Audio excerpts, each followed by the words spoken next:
you were happier. Now, the poorest of the poor don't have the money to do it, so it wouldn't work for them. But anyway, spending a little money to make your life easier, make your spouse happier, often a very, very good investment. Studies that correlate with this talk about how people will pay more for experiences than items. Now, I've always kind of thought this, because if you came to me and said, you want to spend money on a vacation, or would you rather buy an item? Well, if you buy an item, it doesn't go away, right? The vacation goes away. I mean, the item will always be there. So it's often, in my world, for me, Steve Drake, it's easy to rationalize, gee, I should buy the item.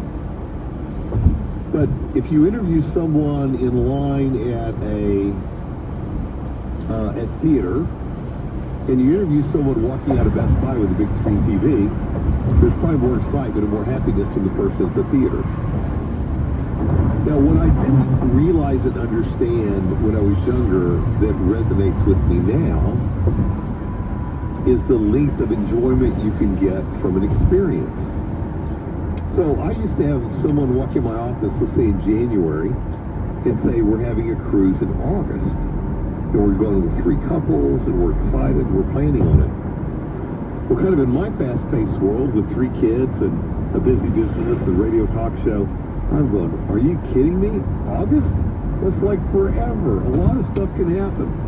I mean, and now I realize the anticipation of enjoyment, the anticipation of an event brings a lot of satisfaction.